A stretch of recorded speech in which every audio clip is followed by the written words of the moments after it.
Hello everyone, स्वागत है आपका आपके अपने चैनल परफेक्ट फार्मेसी पे। मैं हूं सुनीता कंवर और आज के वीडियो के अंदर हम लोग डिस्कस करेंगे फार्मास्यूटिकल जूरिस्प्रूडेंस, जो कि हमारा 5th सेमेस्टर का सब्जेक्ट है। इसका जो सितंबर 2021 का क्वेश्चन पेपर है, इसका कंप्लीट सोल्यूशन जो है वो हम इस वीडियो के अंदर डिस्कस करेंगे। डिटेल के अंदर पूरा सोल्यूशन इस वीडियो के अंदर डिस्कस हो जाएगा, तो आप इस वीडियो को एंड तक देखिएगा। एंड अगर आपको एक बार में कुछ चीज़ें समझ नहीं आती तो आप 2-3 बार भी इस वीडियो को देख सकते हैं। बाकी कंप्लीटली डिटेल के अंदर जो जूरिस्प्रूडेंस है वो आपको लेक्चर वीडियोस के अंदर एक्सप्लेन कर दी जाएगी, वो भी आप जा करके चेक कर सकते हैं। अब जो इसकी पीडीएफ होगी वो आपको टेलीग्राम चैनल पर मिल जाएगी, तो आप वहाँ जा करके देख लेना। एंड जो टेलीग्राम चैनल है उसका लिंक आपको डिस्क्रिप्शन के अंदर मिल जाएगा, वहाँ से आप टेलीग्राम चैनल को ज्वाइन कर सकते हैं। ठीक है, तो हमारे पास जो है क्वेश्चन पेपर है, ये सितंबर 2021 का पेपर है। तो इसके अंदर हमारे पास 3 सेक्शन होते हैं। सबसे पहले फर्स्ट सेक्शन जो है, इसके अंदर 10 क्वेश्चन है टोटल 2 मार्क्स के। ठीक है, देन सेक्शन बी जो है, इसके अंदर हमारे पास 3 क्वेश्चन है। इसमें से हमें 2 क्वेश्चन अटैम्प्ट करने हैं। ये कितने 10 मार्क्स के क्वेश्चन है। देन नेक्स्ट आता है सेक्शन सी। इसके अंदर फर्स्ट यहाँ पर हमारे पास 5 क्वेश्चन है, जिसमें से 4 क्वेश्चन हमें अटैम्प्ट करने हैं। ये 5 मार्क्स के क्वेश्चन है। देन लास्ट क्वेश्चन के अंदर 4 क्वेश्चन है, जिसमें से 3 क्वेश्चन हमें अटैम्प्ट करने हैं। ये भी 5 मार्क्स के हैं। ठीक है, अब कुछ लोगों के सेक्शन सी के अंदर 7 मार्क्स के क्वेश्चन आते हैं, तो ज़्यादा डिफरेंस नहीं होता, थोड़ा सा एक्स्ट्रा जो है हमें 7 मार्क्स के क्वेश्चन के अंदर लिखना होता है। ठीक है, तो चलिए अब हम इसका सोल्यूशन जो है वो सेक्शन वाइज डिस्कस करते हैं। तो यहाँ पर सबसे पहले सेक्शन ए के अंदर फर्स्ट क्वेश्चन का फर्स्ट पार्ट है डिफाइन ऑफेंस एंड पेनल्टीज। तो जितने भी लॉज हम लोग जूरिस्प्रूडेंस के अंदर पढ़ते हैं, तो बहुत सारे लॉज के हमें ऑफेंस एंड पेनल्टीज डिस्कस करने होते हैं। तो सबसे पहले हमसे यहाँ पर ये पूछा गया कि ऑफेंस एंड पेनल्टीज, इनका मतलब क्या होता है, इनकी डेफिनेशन जो है वो हमें यहाँ पर लिखनी है। ठीक है, सो ऑफेंस का मतलब सिंपली क्या होता है? Offence is a crime that breaks a particular law and requires a particular punishment. तो ऑफेंस का मतलब हुआ कि किसी भी तरह का क्राइम किसी के द्वारा करा गया है, किस तरीके से कि उन्होंने एक किसी भी पर्टिकुलर लॉ को जो है वो तोड़ा है। ठीक है, इस चीज़ को जो है ऑफेंस कहा जाता है। अब उन्हें जो है एक पर्टिकुलर पनिशमेंट दी जाएगी। अब पेनल्टी क्या होगा? A penalty is a punishment that someone is given for doing something which is against a law और रूल। तो पेनल्टी जो है ये पनिशमेंट हो जाती है, जो किसी को भी दी जाती है किसी भी लॉ या रूल को तोड़ने के लिए। ठीक है, तो ऑफेंस हो गया क्राइम किसी के द्वारा करा गया है लॉ को तोड़ करके, एंड पेनल्टी का मतलब हो गया एक पनिशमेंट जो दी जाएगी लॉ को तोड़ने के लिए। ठीक है, नाउ सेकेंड क्वेश्चन इसके अंदर हमारे पास आएगा व्हाट आर एसेंशियल मेडिसिन्स। तो अब एसेंशियल मेडिसिन्स क्या होती हैं, उनके एग्जाम्पल्स जो है वो हमें यहाँ पर बताने हैं। तो इसका आंसर किस तरीके से हो जाएगा? Essential medicines are those that satisfy the priority healthcare needs of a population. They are selected with respect to the public health significance, evidence on efficacy and safety and comparative cost effectiveness. तो essential medicines जो हैं, ये ऐसी medicines होती हैं जो क्या करती है, किसी भी population की जो priority healthcare needs होती हैं उन्हें satisfy करती हैं। ठीक है, अब इन्हें select करा जाता है public health जो है उसके significance के according, then efficacy and safety उस मेडिसिन की कितनी है वो चीज़ देखी जाती है, एंड उसकी कॉस्ट जो है वो नॉर्मल मतलब सब लोगों के द्वारा अफोर्ड करी जा सकती है वो है या फिर नहीं है। ये सारी चीज़ें जो है एसेंशियल मेडिसिन के अंदर कंसिडर करी जाती है। तो प्रायोरिटी हेल्थ केयर नीड्स मतलब जनरली जैसे बुखार खांसी जुकाम या फिर सिंपली पेन किलर्स जो होती हैं, वो सारी चीज़ें जो है वह एसेंशियल मेडिसिन के अंदर आती हैं, जो मतलब किसी भी टाइम पर कभी भी किसी को भी ज़रूरत पड़ सकती है। ठीक है, जैसे एग्जांपल्स आ गए NSAIDs आ गई, पैरासीटामोल, आइबुप्रोफेन, एनाल्जेसिक्स आ गई, morphine, codeine, anti hypertensive medicine आ गए जैसे कि एम्लोडिपिन, इनालाप्रिल। ठीक है, now next question is what is pharmacy council of India. तो फार्मेसी काउंसिल ऑफ इंडिया क्या होता है? ये जो है एक स्टैचुरी बॉडी होती है जो कि फार्मेसी एक्ट जो हमने पढ़ा है उसके अंदर ये बनाई जाती है। ठीक है, एंड जो फार्मेसी काउंसिल ऑफ इंडिया है ये सेंट्रल गवर्नमेंट के द्वारा बनाई जाती है, एंड फार्मेसी एक्ट के अंदर फार्मेसी काउंसिल ऑफ इंडिया को बनाया जाता है। इसका काम क्या होता है कि जो प्रोफेशन है फार्मेसी का उसे रेगुलेट करना, देन जो एजुकेशन है फार्मेसी की उसे रेगुलेट करना एंड मेंटेन करना, ये सारी चीज़ें जो है फार्मेसी काउंसिल ऑफ इंडिया के फंक्शंस के अंदर आती है। एंड जो फार्मेसी काउंसिल ऑफ इंडिया होता है इसे हर 5 साल के अंदर दोबारा से कॉन्स्टिट्यूट करा जाता है, मतलब दोबारा से बनाया जाता है। Now next question is what are schedule G and J। तो schedule G and schedule J ये क्या होता है वो हमें यहाँ पर बताना है। तो इसके अंदर हम लोग ये बताएंगे कि शेड्यूल जी एंड शेड्यूल जे के अंदर हम लोग किस चीज़ की स्टडी करते हैं, उसके अंदर क्या चीज़ें जो है वो मैंशनड होती हैं।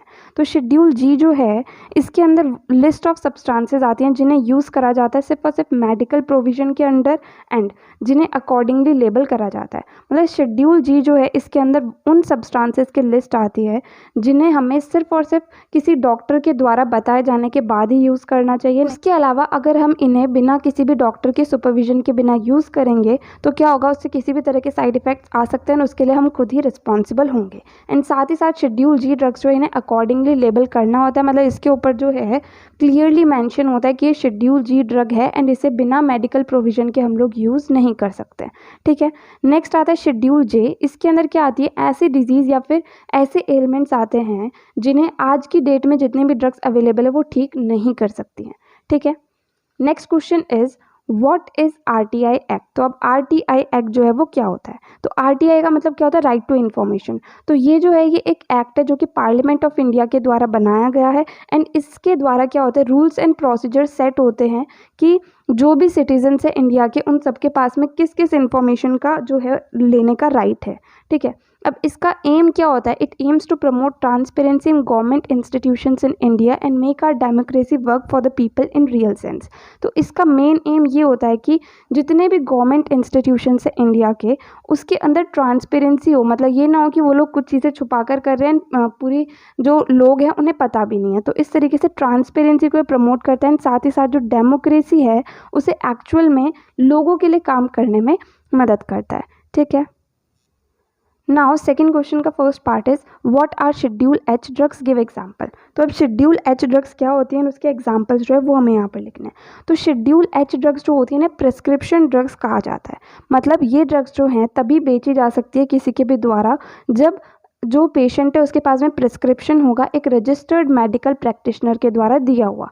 ठीक है, अब इसके अंदर जो ड्रग्स आती है वो acyclovir, diclofenac, baclofen, carbidopa and और भी बहुत सारी ड्रग्स जो है वो इसके अंदर आती हैं।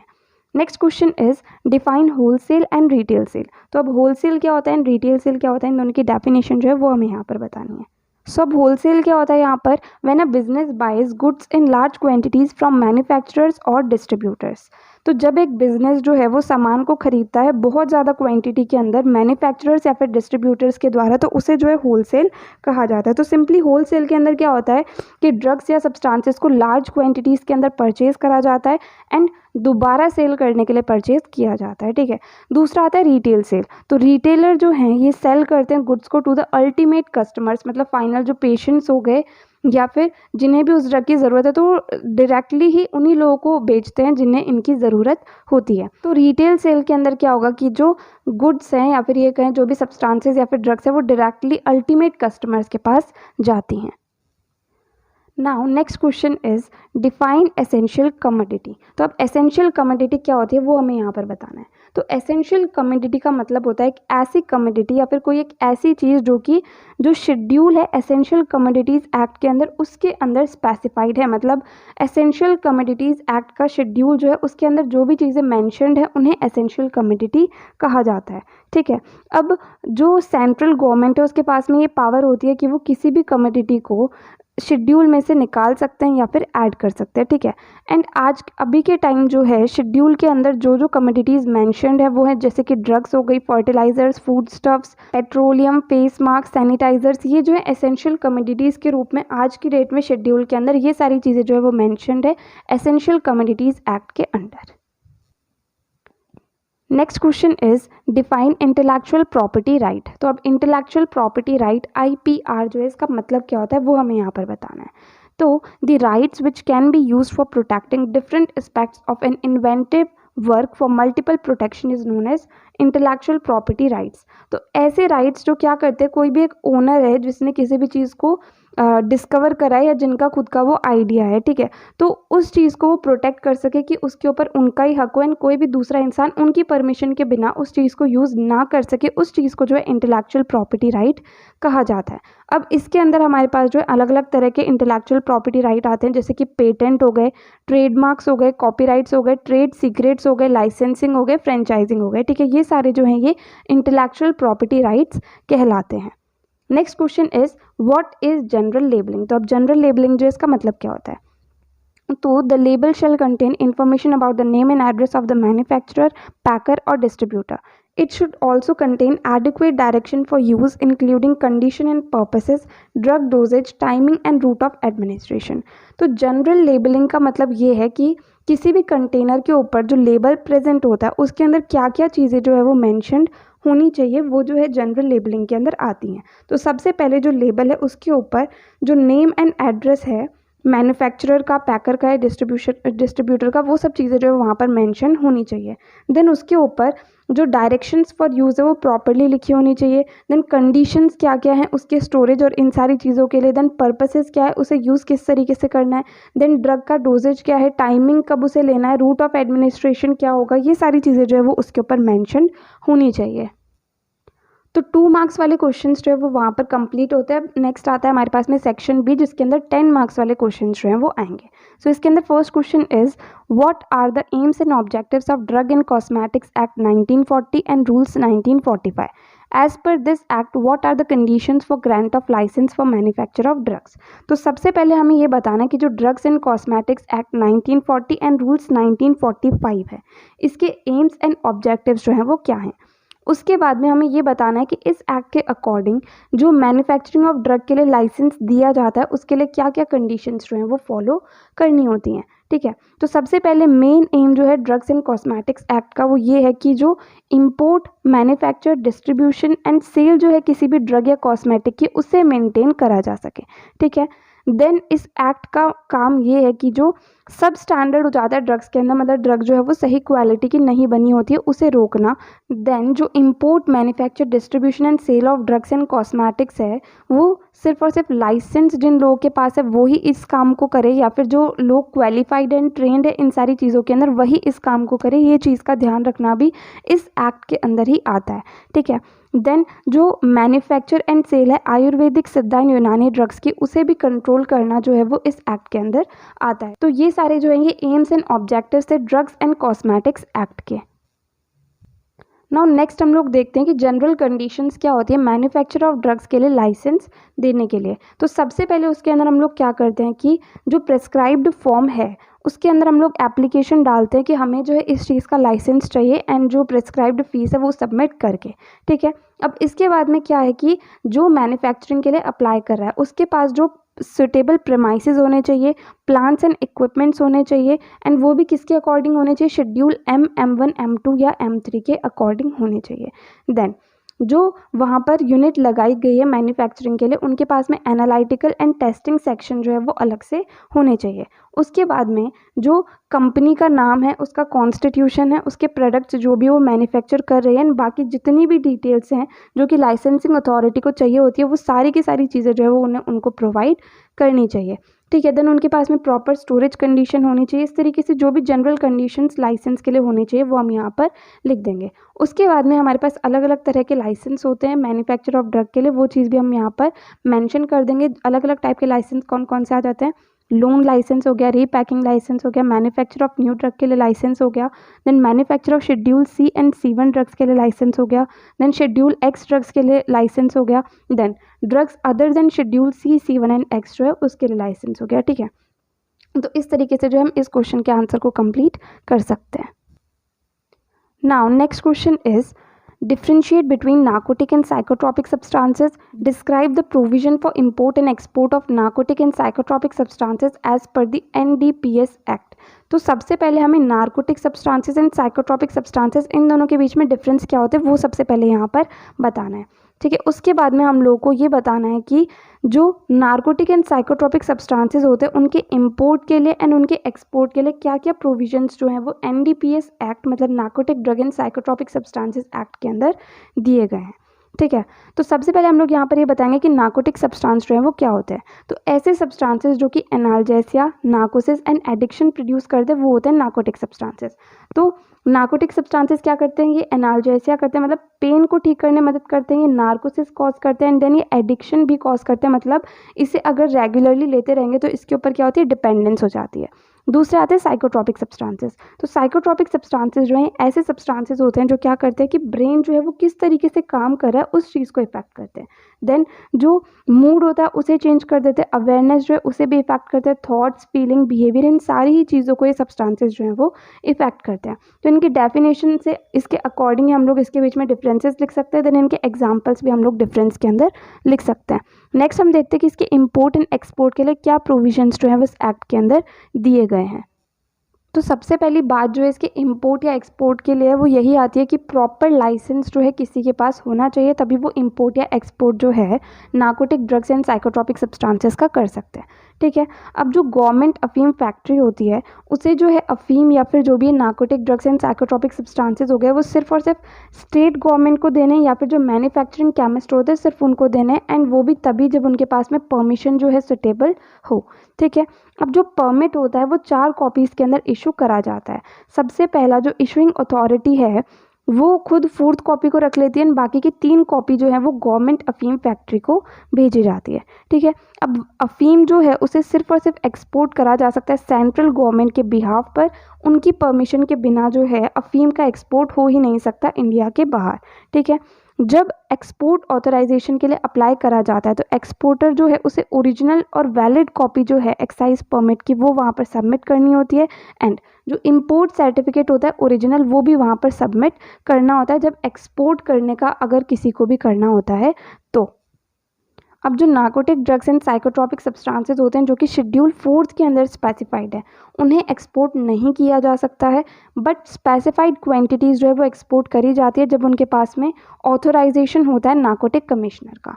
ठीक है, तो narcotic drugs and psychotropic substances का जो इम्पोर्ट एंड एक्सपोर्ट है वो बहुत ही ज़्यादा जो है अच्छे से रेगुलेट एंड मेंटेन करा जाता है, क्योंकि क्या होता है कि इनका मिसयूज़ जो है वो बहुत ज़्यादा होता है। तो इस वजह से इनका जो इन्हें जो ग्रो करा जाता है वो भी परमिशन से ही करा जाता है। जैसे अफीम हो गए, इन सब चीज़ों को अगर ग्रो भी किसी को करना है, इन्हें उगाना भी है, तो उसके लिए भी जो है गवर्नमेंट से परमिशन चाहिए होती है, एंड उन्हें एक एक चीज़ की उन्होंने कितना वहाँ पर उगाया है, उसमें से कितना उगाया, एंड उसके बाद में उसको कहाँ पर वो बेच रहे हैं, ये सारी की सारी एक एक डिटेल जो है वो उन्हें बतानी पड़ती है।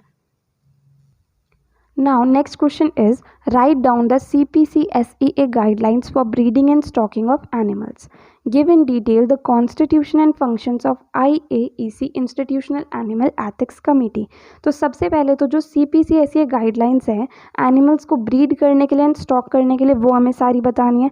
उसके बाद में जो इंस्टीट्यूशनल एनिमल एथिक्स कमेटी है उसका कॉन्स्टिट्यूशन क्या है, मतलब उसके अंदर कौन कौन से मेंबर्स होते हैं एंड उसका फंक्शन क्या है, वो सब हमें यहाँ पर बताना है।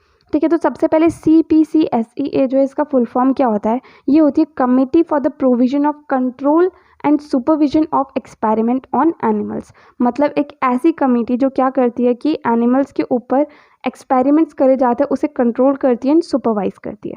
ठीक है, अब CPC-SEA गाइडलाइंस जो है एनिमल के ब्रीडिंग एंड स्टॉकिंग के लिए वो क्या होती हैं। तो सबसे पहले तो सिर्फ और सिर्फ रजिस्टर्ड एस्टेब्लिशमेंट्स जो है, मतलब जिनके पास प्रॉपर लाइसेंस है, वही जो है एनिमल्स की ब्रीडिंग एंड ट्रेडिंग कर सकते हैं एंड देन उन्हें एक्सपेरिमेंट के लिए यूज़ कर सकते हैं। ठीक है, नाउ एनिमल हाउसेस जो बनते हैं वो एकदम क्वाइट, एकदम शांत एटमॉस्फेयर के अंदर होने चाहिए, वहाँ पर किसी भी तरह का ट्रैफिक नहीं होना चाहिए। अब बिल्डिंग्स जहाँ पर इनकी ब्रीडिंग एंड स्टॉकिंग करी जा रही है वो बिल्डिंग बिल्कुल नीट एंड हाइजीनिक होनी चाहिए, बिल्कुल साफ़ सुथरी होनी चाहिए। देन जो एनिमल्स हैं उन्हें जो एक्सट्रीम कंडीशन से एनवायरनमेंट की या फिर ड्रॉट, बाढ़ वगैरह आ गई, उन सब चीज़ों से उन्हें बचा करके रखना होगा। देन शेल्टर जो है एनिमल्स के लिए वो उनके साइज़ के एंड उनके कंफर्ट के हिसाब से होना चाहिए। देन एनिमल्स को जो अटेंड करने वाले लोग हैं वो भी well trained and well experienced होने चाहिए। ठीक है, इस तरीके से ये जो थी ये कुछ CPC-SEA गाइडलाइंस थी breeding and stocking of animals के लिए। अब नेक्स्ट जो IAEC institutional animal ethics committee होती है उसके अंदर कितने 8 मेंबर्स होते हैं। तो वो कौन कौन से होते हैं, सबसे पहला तो चेयरपर्सन होता है। ठीक है, देन 2 साइंटिस्ट होते हैं 2 डिफरेंट बायोलॉजिकल डिसिप्लिन्स में से, देन एक साइंटिस्ट होता है बाहर के इंस्टीट्यूट से, देन एक नॉन साइंटिस्ट होता है जो कि सोशली अवेयर मेंबर होता है, देन एक CPC-SEA नॉमिनी होता है एक साइंटिस्ट इंचार्ज होता है एनिमल फैसिलिटी का, एक जो है वेटरिनेरियन होता है मतलब एनिमल को ठीक करने वाला जो डॉक्टर है वो भी यहाँ पर एक होता है। देन एक को ऑप्टेड इन हाउस साइंटिस्ट होता है जो कि माइक्रोबायोलॉजिस्ट या फिर पैथोलॉजिस्ट होता है। ठीक है, अब IAEC जो है इसका काम क्या होता है, इसका सारा जो कंप्लीट काम है वो ये होता है कि एनिमल के ऊपर किसी भी तरह के जो एक्सपेरिमेंट हो रहे हैं उन्हें रिव्यू करना एंड उन्हें अप्रूव करना, ये जो है ये IAEC का काम होता है। ठीक है, तो यहाँ पर सेक्शन बी के क्वेश्चंस कंप्लीट होते हैं। नेक्स्ट हम सेक्शन सी मतलब जो 5 मार्क्स वाले क्वेश्चन है वो देखेंगे। सो सेक्शन सी के अंदर फर्स्ट क्वेश्चन का फर्स्ट पार्ट है discuss the saline features of drug and magic remedies act and rules. तो जो drug and magic remedies act and rules है इसके सलाइन फीचर्स क्या हैं, इसके जो यूनिक फीचर्स है वो क्या हैं, वो सब हमें यहाँ पर बताना है। तो drug and magic remedies act जो है इसे मेनली पास किस लिए करा गया था कि कुछ ड्रग्स से रिलेटेड या फिर जो रेमेडीज़ हैं जिनके अंदर मैजिक बताते हैं लोग, तो उनके एडवर्टाइजमेंट को रेगुलेट करना जो है वो सबसे ज़्यादा मेन काम इस एक्ट का है। ठीक है, जैसा कि यहाँ पर लिखा हुआ है for regulating the advertisement of some drugs and the advertisement of remedies having qualities of magic like talisman, mantra and kavacha. ठीक है, तो इन एडवर्टाइजमेंट को रेगुलेट करने के लिए जो इस एक्ट को पास किया गया था।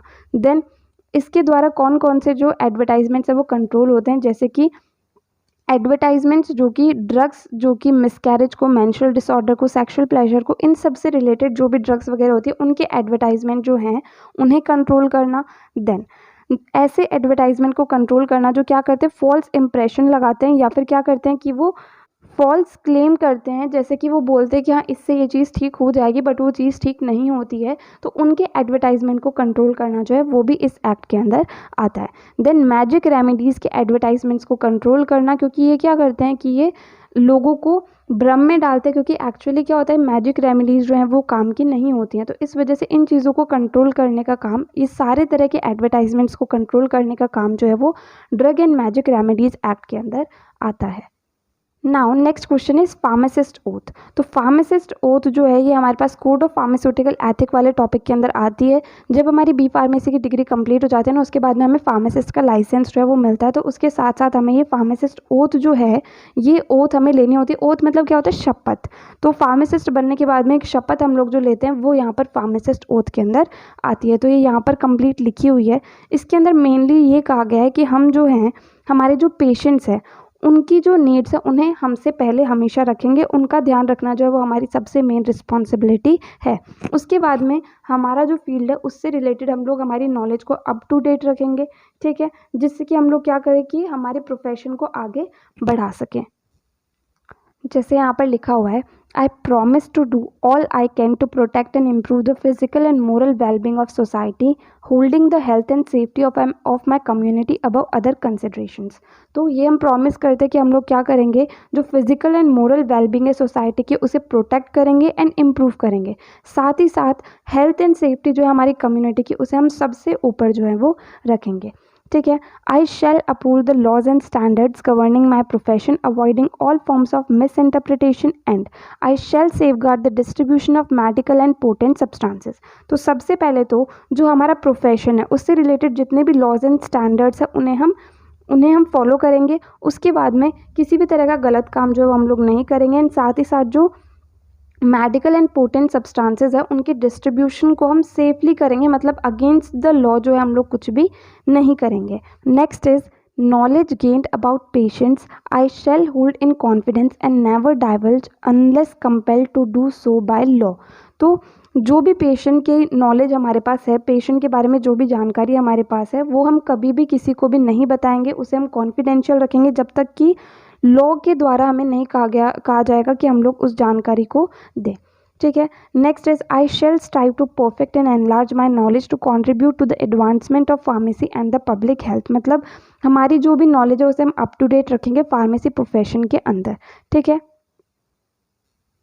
Next is, I furthermore promise to maintain my honor in all transactions and by my conduct never bring discredit to myself or to my profession, nor to do anything to diminish the trust reposed in my professional brethren. May I prosper and live long in favor as I keep and hold to this my oath, but if violated these sacred promises may the reverse be my lot। तो सबसे पहले जो भी transactions वगैरह होंगे वो सब हम लोग क्या करेंगे कि लॉ के अंडर ही करेंगे, ऐसे ही इलीगल हम लोग किसी भी तरह का कोई भी काम नहीं करेंगे। यही मेन चीज़ यहाँ पर है कि हम लोग जो है अपने प्रोफेशन को सिर्फ और सिर्फ इम्प्रूव करने में मदद करेंगे एंड किसी भी तरह का इलीगल काम जो है वो हम लोग नहीं करेंगे।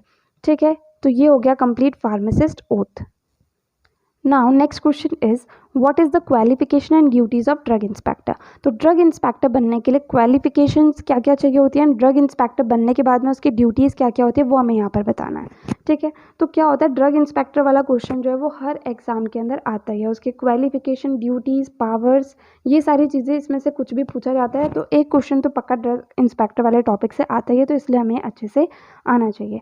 सबसे पहले क्वालिफिकेशन क्या होती है ड्रग इंस्पेक्टर बनने के लिए, डिग्री होनी चाहिए फार्मेसी या फिर फार्मास्यूटिकल साइंसेज या फिर मेडिसिन के अंदर, एंड साथ ही साथ स्पेशलाइजेशन होना चाहिए क्लिनिकल फार्माकोलॉजी या फिर माइक्रोबायोलॉजी के अंदर एक रिकॉग्नाइज्ड यूनिवर्सिटी से। ठीक है, देन उसके बाद में अगर हमें शेड्यूल सी ड्रग्स के ऊपर काम करना है कि इंस्पेक्शन करना है उनके मैन्युफैक्चर का, तो क्या होता है कि उसके लिए कम से कम 18 मंथ्स का एक्सपीरियंस जो है वो होना चाहिए शेड्यूल सी ड्रग्स के मैन्युफैक्चर या फिर टेस्टिंग के अंदर। ठीक है ना, ड्यूटीज़ क्या होंगी, नाउ ड्यूटीज़ जो कि सेल ऑफ ड्रग से रिलेटेड है एंड ड्यूटीज़ जो कि मैन्युफैक्चर ऑफ ड्रग से रिलेटेड है वो चीज़ यहाँ पर लिखी हुई हैं।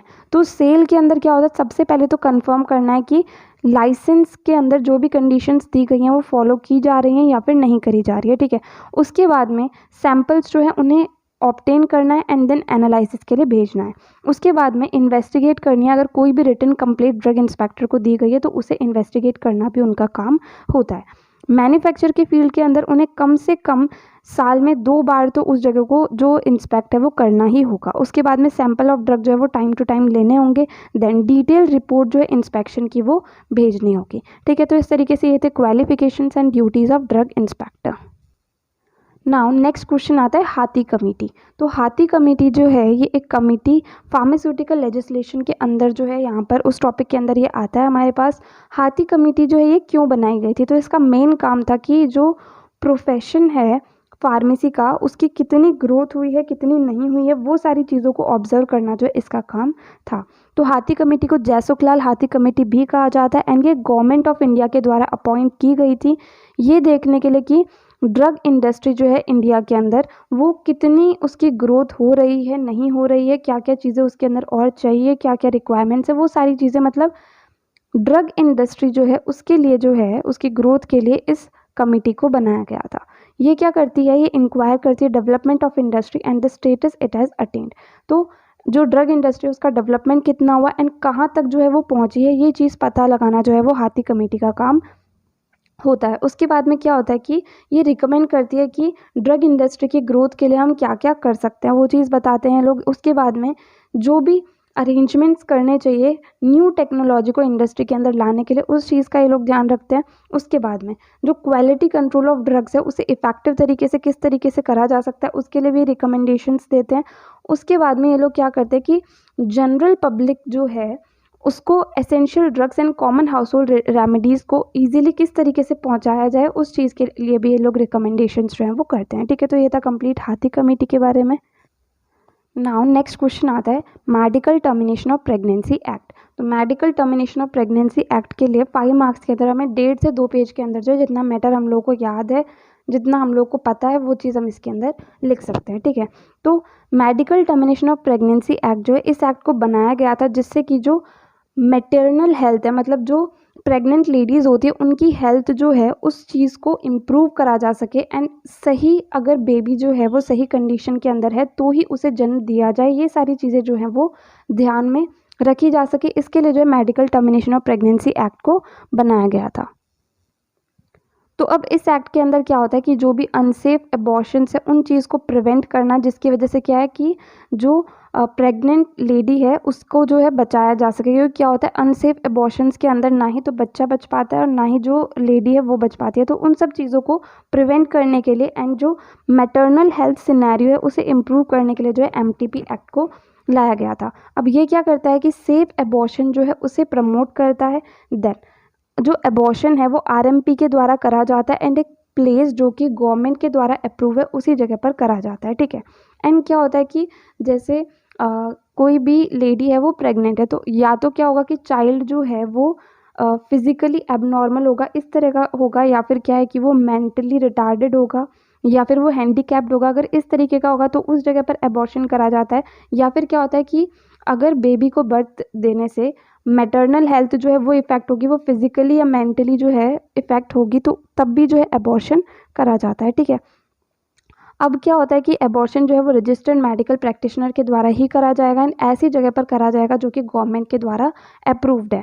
अब 12 वीक्स के अंदर अंदर अगर एबॉर्शन करा जा रहा है तो वो तो एक रजिस्टर्ड मेडिकल प्रैक्टिशनर के गाइडेंस के अंदर भी हो सकता है, लेकिन जो प्रेगनेंसी है वो 12 वीक से ज़्यादा है, 20 वीक से कम है, तो वो जो है 2 रजिस्टर्ड मेडिकल प्रैक्टिशनर के प्रेजेंस में करी जाएगी। ठीक है, ये सारे पॉइंट्स जो है वो हम यहाँ पर मेंशन कर सकते हैं। नाउ लास्ट क्वेश्चन का first part is schedule M. तो यहाँ पर हमें शेड्यूल एम के बारे में लिखना है। तो शेड्यूल एम के अंदर क्या आते हैं, गुड मैन्युफैक्चरिंग प्रैक्टिसेस रिक्वायरमेंट आती हैं इसके अंदर, जो कि किसके लिए, फैक्ट्री प्रमाइसेस के लिए, प्लांट्स के लिए, इक्विपमेंट्स के लिए, इन सब के लिए जो भी गुड मैन्युफैक्चरिंग प्रैक्टिसेस रिक्वायरमेंट्स होती है वो शेड्यूल एम के अंदर आती हैं। तो सिंपली शेड्यूल एम जो है उसके अंदर मैंशनड होती हैं ऐसी मैन्युफैक्चरिंग प्रैक्टिसेस जिससे क्या होगा कि जो मैन्युफैक्चरिंग होगी वो बहुत ही एफिशिएंट तरीके से हो पाएगी। ठीक है, इसके अंदर क्या क्या चीज़ें आती हैं, इसके अंदर आती है कि जो मैन्युफैक्चरिंग यूनिट है वो कैसी लोकेशन पर है, उसकी सराउंडिंग्स कैसी है, बिल्डिंग किस तरीके से बनी हुई है, वाटर सप्लाई सही से है या नहीं, वेस्ट का डिस्पोजल सही से हो रहा है कि नहीं हो रहा, health clothing and sanitary requirements जो है स्टाफ की वो फुलफिल हो रही हैं या नहीं हो रही हैं, देन मेडिकल सर्विसेज जो है वो सही है या नहीं है, वर्किंग बेंचेस वहाँ पर हैं या फिर नहीं है, देन इक्विपमेंट्स जो भी अलग अलग डोजेज फॉर्म को बनाने के लिए चाहिए वो सारे वहाँ पर प्रॉपरली है या फिर नहीं है, ये सारी चीज़ें जो है वो शेड्यूल एम के अंदर मैंशनड होती हैं। Next question is give the features of drug price control order 2013। तो DPCO 2013 के जो भी फीचर्स है वो सब हमें यहाँ पर बताने हैं। तो DPCO 2013 का सबसे मेन काम क्या होता है कि जो ड्रग्स हैं, जो एसेंशियल ड्रग्स हैं, उन्हें रीजनेबल प्राइस पर सभी लोगों तक पहुँचाया जा सके। ठीक है, तो इसका काम क्या होता है कि ये फिक्स करता है एंड रिवाइज करते हैं prices and formulations of controlled bulk drugs and enforce prices and availability of medicines। तो prices and formulations जो है controlled bulk drug की उन्हें fix करना and बार बार revise करना जो है वो इनका काम होता है। ठीक है, and सही प्राइस पर सारी की सारी मेडिसिन जो है वो अवेलेबल है या नहीं उस चीज़ का ध्यान रखना भी इनका काम होता है। देन अगर ओवर प्राइस पे ड्रग जो है मैन्युफैक्चरर्स बेच रहे हैं तो उस चीज़ का ध्यान रखना भी इनका काम होता है। देन यही चीज़ लिखी हुई है कि एसेंशियल ड्रग्स जो है वो रीजनेबल प्राइस पर सभी लोगों को मिल सके उस चीज़ का ध्यान रखना। देन प्राइस फिक्स करने की वजह से जो क्वालिटी है ड्रग की वो कम नहीं होनी चाहिए उस चीज़ को ध्यान रखना। देन एडिक्वेट प्रोडक्शन जो है ड्रग्स का हो पा रहा है उस चीज़ का ध्यान रखना। एंड इक्वल डिस्ट्रीब्यूशन जो है ड्रग्स का करवाना, स्पेशली एसेंशियल ड्रग्स का इक्वल डिस्ट्रीब्यूशन हो सके उस चीज़ का ध्यान रखना। ये सारी चीज़ें जो है वो DPCO 2013 के अंदर आती हैं। Next question is right to information act. तो राइट टू इन्फॉर्मेशन एक्ट के बारे में हमने 2 मार्क्स के अंदर भी इसकी कंप्लीट डेफिनेशन जो है वो देख ली थी कि ये जो है गवर्नमेंट के द्वारा इम्प्लीमेंट करा गया है जिससे कि जो डेमोक्रेटिक इंडिया है वो लोगों के लिए ही जो डेमोक्रेसी है वो काम कर सके इस चीज़ का ध्यान रखने के लिए। एंड मेनली जो ट्रांसपेरेंसी है गवर्नमेंट जो भी काम करती है उसके अंदर उसे इम्प्लीमेंट करने के लिए। ठीक है, अब राइट टू इन्फॉर्मेशन एक्ट जो है इसकी ज़रूरत क्या थी, जिससे कि जो ओपननेस, ट्रांसपेरेंसी एंड अकाउंटेबिलिटी है हर एक पब्लिक अथॉरिटी के अंदर जो भी काम हो रहा है उसके अंदर उस चीज़ को प्रमोट करा जा सके। मतलब जो भी चीज़ें हो रही हैं वो जनरल पब्लिक को भी पता हो कि वहाँ पर क्या चल रहा है एंड क्या नहीं चल रहा। देन करप्शन को कम करने के लिए, देन जो एडमिनिस्ट्रेटिव आर्बिट्रेरीनेस होती है उसे प्रिवेंट करने के लिए, मतलब जो भी ऊंचे ऊंचे पद पर लोग होते हैं वो क्या है थोड़ा बहुत इधर उधर काम करते हैं तो उस चीज़ को रोकने के लिए भी जो है राइट टू इन्फॉर्मेशन एक्ट को बनाया गया है। ठीक है, देन जो प्रोवाइडर्स एंड रेसिपिएंट्स है पब्लिक सर्विसेज के, मतलब पब्लिक सर्विसेज जो प्रोवाइड कर रहे हैं एंड जो रिसीव कर रहे हैं उनके बीच में जो गैप है उस चीज़ को भी कवर करने के लिए इस एक्ट को बनाया गया है। देन जो फाउंडेशन है डेमोक्रेसी की उसे स्ट्रेंथन करने के लिए राइट टू इन्फॉर्मेशन एक्ट को बनाया गया है। Now last question is write down about the inborn and outside born manufacture। तो inborn manufacture and outside born manufacture जो उसके बारे में यहाँ पर हमें लिखना है। तो जो अल्कोहलिक प्रिपरेशंस की मैन्युफैक्चरिंग करी जाती है वो या तो इनबॉर्न तरीके से करी जाती है या फिर आउटसाइड बॉर्न तरीके से करी जाती है। इनबॉर्न तरीके से जो करी जाती है उसे हम लोग कहते हैं bonded laboratory and outside bond तरीके से जो करी जाती है उसे हम कहते हैं नॉन बॉन्डेड लेबोरेटरी। तो अब इन दोनों के बीच में डिफरेंसेस क्या होते हैं, दोनों के अंदर ही लाइसेंस की ज़रूरत होती है, ये पहली चीज़ है। उसके बाद में जब बॉन्डेड लैब का कंस्ट्रक्शन करा जाता है तो उसके अंदर raw spirit store manufacturing room होता है, स्टोर रूम होता है फिनिश्ड गुड्स के लिए। एंड एक चीज़ जो इसके अंदर अलग होती है वो होती है एक्साइज स्टाफ ऑफिस। ठीक है, इसके अंदर क्या होता है, एक्साइज स्टाफ ऑफिस प्रेजेंट होता है, बट आउटसाइड बॉन्ड वाला जो होता है इसके अंदर एक्साइज स्टाफ ऑफिस नहीं होता है। ठीक है, इसके अंदर नॉन बॉन्डेड लैब का कंस्ट्रक्शन करा जाता है लॉ नेसेसरी कंपार्टमेंट्स के अकॉर्डिंग। इसके अंदर raw spirit store manufacturing room होता है and finished good store room होता है। ठीक है, इसके अंदर एक्साइज स्टाफ का ऑफिस जो है वो नहीं होता है। ठीक है, देन उसके बाद में इन बॉन्ड वाले के अंदर क्या होता है कि एक्साइज ड्यूटी जो है वो पे करी जाती है जब सामान जो है, गुड्स जो है उसे बॉन्डेड लैब से निकाला जाता है, उसके बाद में जो इसमें एक्साइज ड्यूटी को पे करना होता है। एंड आउटसाइड बॉन्ड के अंदर क्या होता है कि एक्साइज ड्यूटी को पे करना होता है जब स्पिरिट को परचेज करा जाता है उसी टाइम पर। ठीक है, देन इन बॉन्ड जो है ये लैब फंक्शन करती है एक्साइज स्टाफ के अंदर। आउटसाइड बॉन्ड के अंदर कोई एक्साइज स्टाफ जो है वो नहीं होता है।